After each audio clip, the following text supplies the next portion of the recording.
Hi, sorry. Sorry, no, I know you thought I was done, but my name is Jasmine Clark. I live at 822 Oak Boulevard in Greenfield.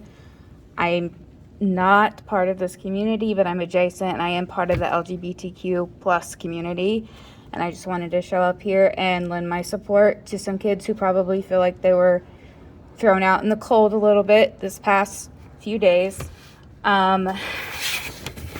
So I know that in your board membership bylaws, one of the things you're called upon to do is to always think always in terms of children first, and to represent at all times your entire school community. And I think that it's been a little bit troubling this past week on those two issues. You have to know that children in your school, they don't feel free to express themselves. They don't feel free to explore who they are. They don't feel safe to date. They don't feel safe to dress or present themselves how they feel like they are comfortable doing. And they probably don't even feel safe talking about their future and their fears and their hopes.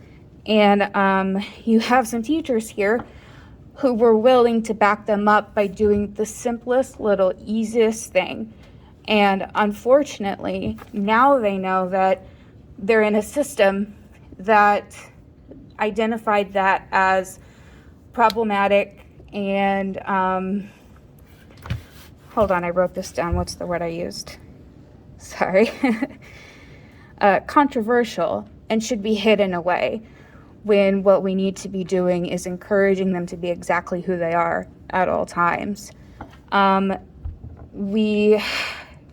I think what we also haven't said tonight is that we're doing a disservice to the straight and cisgender students too, because we're not teaching them to be a generation of people who value supporting people different from themselves. When they see the school system send them a signal that this is something that we don't talk about, this is something that, we're not sure about, hands off, that sends a really strong signal to all the kids who are learning how to deal with people who are not the same. Suicide Prevention Research Center says that queer kids are 3 times more likely to attempt suicide.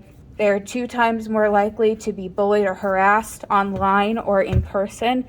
And 10% of them have said that they have stayed home from school because they were afraid for their safety. And you can't learn in an environment like that when you fear, when you feel uncomfortable, when you can't be yourself.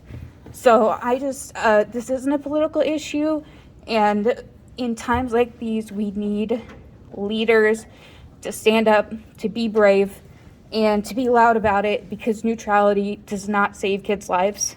So thank you for listening. Have a good night.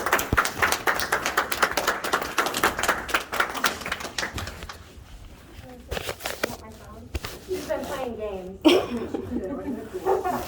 Hi, I wasn't going to